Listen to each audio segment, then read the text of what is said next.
Oi pessoal, tudo bem? Aqui é Fábio Pirajá, esse é o projeto Memória Capixaba. Todo dia com um vídeo novo às 10 horas da manhã, trazendo assuntos variados sobre a história do Espírito Santo e, claro, os seus envolvimentos políticos e administrativos, sociais, culturais, com o resto do Brasil, né? Tratando do assunto desde lá do descobrimento do Brasil em 1500, né? Das grandes navegações e Vasco Fernandes Coutinho, né? Capitanias hereditárias, Tratado de Tordesilhas, né? Tudo isso envolve diretamente o Estado, a província, né? E o Estado do Espírito Santo, né? Esse mapa aqui, gente, é um mapa, deixa eu ver, é 1640. Cadê? Não, esse aqui é um mapa de 1930, da costa brasileira, vindo lá da Bahia, né? A gente vê aqui em cima a Baía de Todos os Santos aqui. Aí a gente vê aqui a divisa da província da Bahia, do estado, né, nessa época, do estado da Bahia com o estado do Espírito Santo, né, a gente vem descendo aqui, e aqui a gente já vê o Rio Doce, né, aqui exatamente na divisa. A divisa lá em cima, no Riacho Doce, lá em Itaúnas, lá no Rio Mucuri, foi uma divisa já estabelecida há bastante tempo, acho que foi a primeira divisa que foi definitiva, foi a divisa com a Bahia, depois a divisa com o Rio e a divisa com Minas. A gente só estabeleceu essas negociações nos anos 1960, né, infelizmente, né, inclusive com um enfrentamento militar e etc, né, com morte e tudo, invasão de terras, né. O Espírito Santo e Minas sempre tiveram esse problema, que foi um problema grave que se arrastou durante muitos séculos até, né. Mas hoje eu vou trazer para vocês aqui um outro assunto, que é um assunto do qual a gente não pode se descolar, que é para falar sobre os movimentos separatistas do Brasil. A gente está falando sobre limites, os limites do Espírito Santo com a Bahia, Espírito Santo com Minas e Espírito Santo com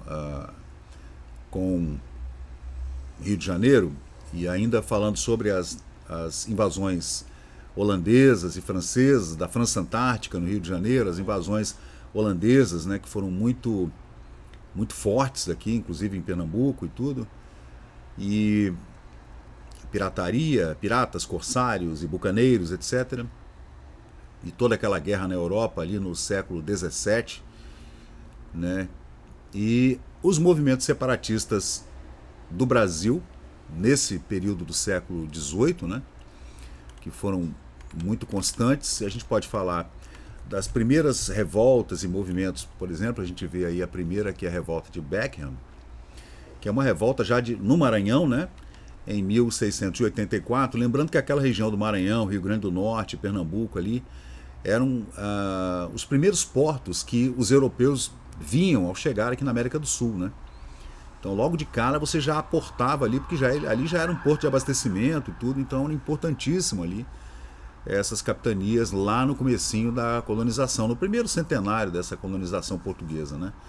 Essa revolta de Beckman aconteceu em 1684, aí tem algumas gravuras, né, relatando essa revolta que aconteceu em 1684.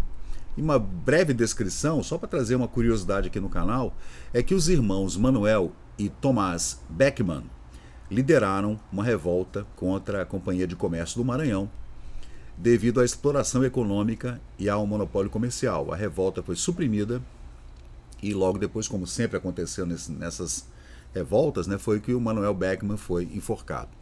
Aí é claro que tem centenas de detalhes incríveis aqui sobre a revolta no Maranhão, desses irmãos Beckman, também a revolta de Bequimão por causa do Beckman, né, Beckman, e revolta dos irmãos, que acabou com enforcamento, né. Mas toda essa revolta se dá sempre pelo aspecto econômico. Sempre.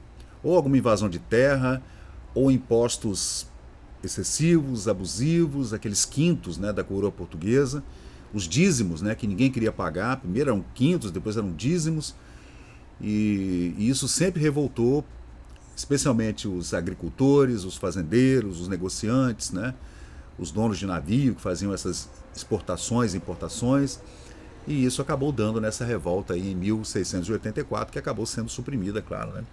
Você pegar ali alguns fazendeiros de uma região e tentar uma revolta, né, uma insurgência contra uma força militar naval importante, grande como era a de Portugal, inclusive com o apoio das esquadras britânicas, né, era muito temerário, você acabava na forca mesmo, né? E isso aconteceu em 1684, 1685, e aqui na internet a gente encontra várias referências sobre essa revolta, né, que aconteceu nesse período. A segunda revolta, isso antes da Inconfidência Mineira, que foi a principal, tá, gente? A Inconfidência Mineira, ela é do mesmo período da Revolução Francesa e, claro, anos depois da Revolução Americana, né, da guerra que deu a independência aos Estados Unidos, que é de 1776. A primeira grande revolta mundial assim contra um império estabelecido numa colônia foi a independência americana. Por isso que é tão importante a independência, até mais do que a Revolução Francesa. É claro que a Revolução Francesa, a Revolução Americana deu-se numa consequência, que eu diria, numa economia muito mais liberal. A Revolução Francesa não, né? Infelizmente acabou que aconteceu o que não poderia ter acontecido, né? E a Europa acabou se transformando nesse continente de esquerda, totalmente dominado por esquerda, né? Com o Estado grande, o Estado mandando em tudo, ao contrário do que são os Estados Unidos da América, né? Aí em 1708 e 1709 aconteceu a famosa, que a gente estudou também, né, em História Geral, a Guerra dos Emboabas, né, que aconteceu em Minas Gerais, já no iníciozinho do século XVIII, né, e a gente vai analisar aqui, porque foi um conflito entre os bandeirantes de São Paulo e esses forasteiros emboabas, que São Paulo estava fazendo essas entradas, né, para dentro do território a oeste, para dominar essas terras, para que não houvesse invasão dos colonos e espanhóis que estavam na outra margem, né, lá no Tratado de Tordesilhas. Então havia ali realmente uma necessidade de que o Brasil fosse colonizado a oeste. Isso aconteceu até nos anos 50 para 60, né, com a inauguração de Brasília, né? E é claro que naquela região eles haviam achado enormes jazidas de ouro, e houve essa Guerra dos Emboabas. Embora fosse um conflito mais regional, ele não foi muito um movimento separatista, não. Era uma guerra, tensões internas naquele Brasil colonial ali entre 1708 e 1709. Mas não era um movimento separatista, não. Assim como também não era a revolta de Beckman no Maranhão, também não era uma revolta separatista. A gente vê aqui os emboabas também, tem várias gravuras, né, pinturas incríveis e tudo, desse período aí no início do século XVIII. Né? A revolta de Beckman ainda foi no século XVII. Né? Aí a gente vem analisar agora a Guerra dos Mascates, que foi também logo depois dessa revolta dos emboabas, entre 1710 e 1711, em Pernambuco. Lembrando que Pernambuco era a capitania mais importante do Brasil, a mais rica, era a capitania de Pernambuco. Foi um conflito aristocrático, né? Aconteceu dentro de um status quo estabelecido em Olinda, né? Na aristocracia rural de Olinda. Os comerciantes de Portugal estabelecidos no Recife eram conhecidos como mascates, né? A guerra envolveu disputas econômicas e políticas, né? Em 1710, mas também não teve caráter separatista, né? Nessa época eu acho que o brasileiro já existia, claro, gerações de brasileiros nessa época, né? Todo mundo era brasileiro. É claro que havia um estado de colônia do Brasil, né? Muitos imigrantes que vinham de todas as partes do mundo, né? De Portugal, de toda a Península Ibérica, Espanha, que vinham da África, todo aquele tráfico negreiro na época. Vinha o pessoal da Inglaterra, que o Brasil era aliado da Inglaterra. Então havia um comércio intenso ali. Pernambuco se tornou uma capitania muito rica, riquíssima mesmo. Tanto que abriu os olhos dos holandeses, que dominaram a região durante muito tempo, né? Esses movimentos e revoltas no Brasil colonial, gente, no século XVIII, especialmente esse corte do século XVIII, eles mostram aquela insatisfação que dominava, né, os portugueses e os brasileiros já nascidos aqui na terra brasileira. E havia já um sentimento de independência, havia assim já nessa época, ali já no início do século XIX, quando se deu a vinda da corte para o Brasil, essa ânsia por um separatismo meio que arrefeceu porque a corte veio para cá. Então o Brasil virou como a gente poderia dizer, que o Brasil foi a primeira colônia no mundo, e talvez a única colônia no mundo que tenha sido reconhecida como capital de um império. Isso nunca aconteceu na história. De você deslocar um império, toda uma corte imperial para uma colônia e dali estabelecer a cabeça do império. Isso nunca aconteceu na história da humanidade.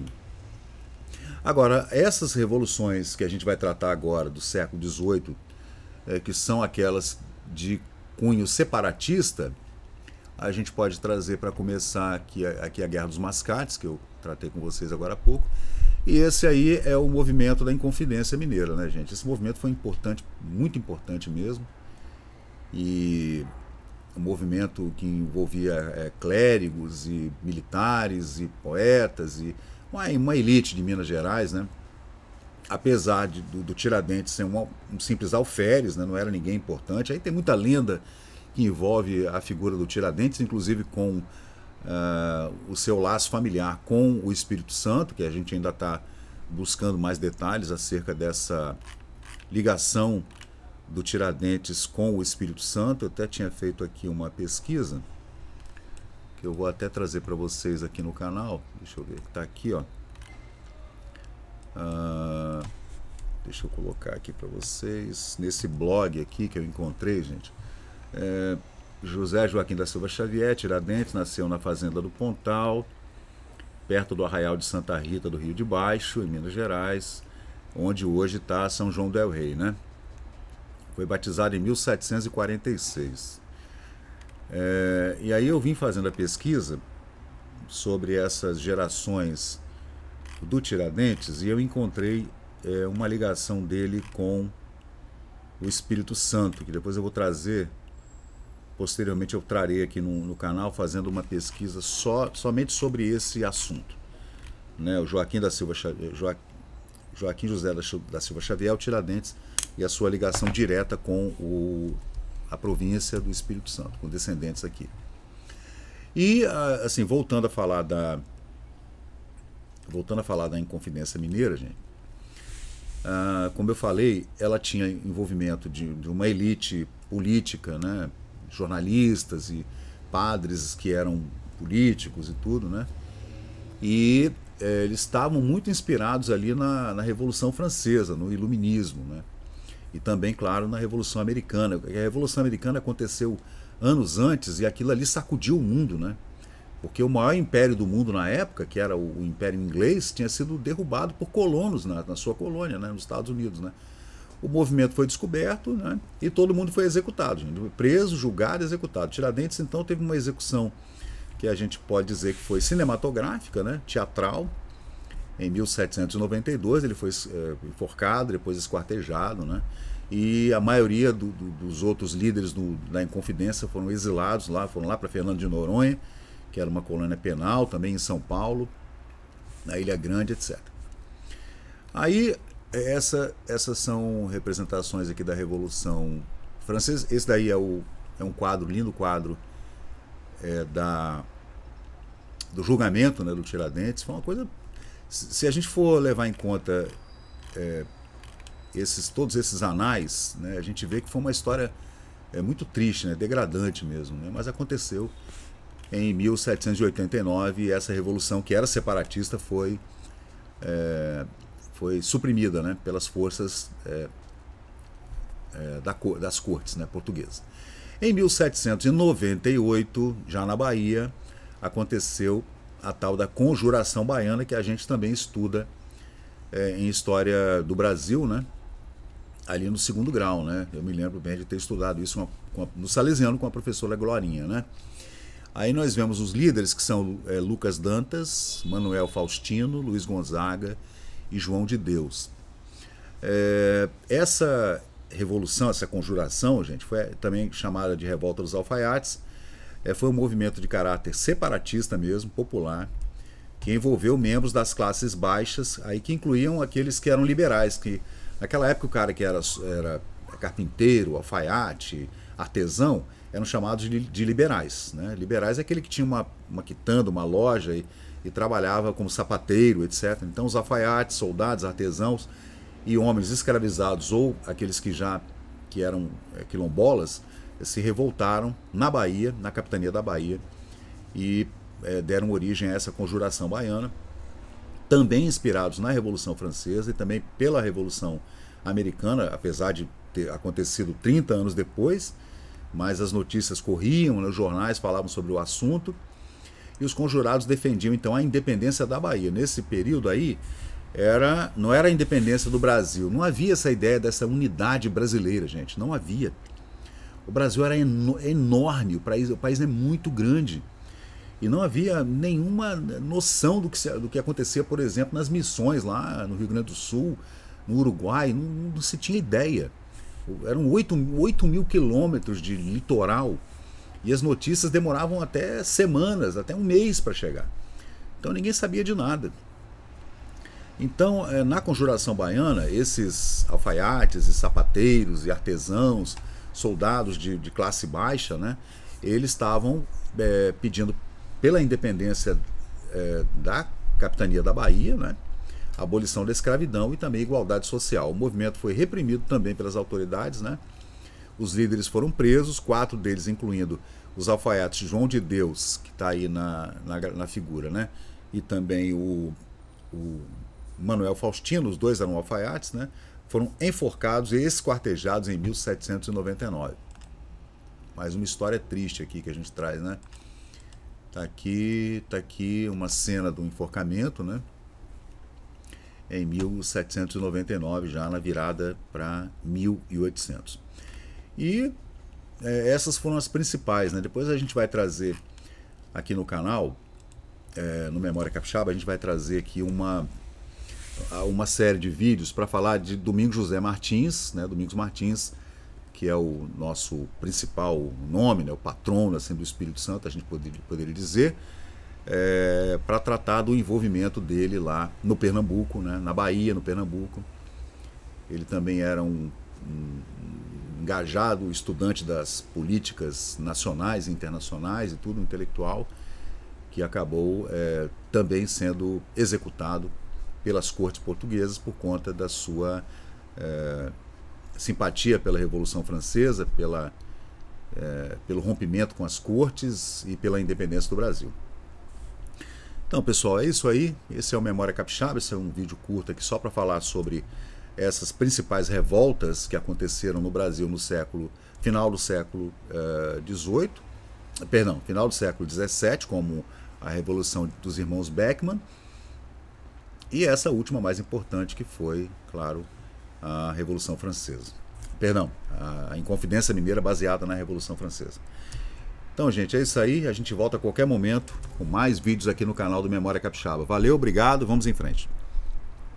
E chegamos ao final de mais um vídeo aqui do Memória Capixaba. E se você curtiu o conteúdo, por favor, deixe seu like, compartilhe aqui o nosso canal e inscreva-se para mais novidades. Até a próxima e muito obrigado por participar aqui do Memória Capixaba.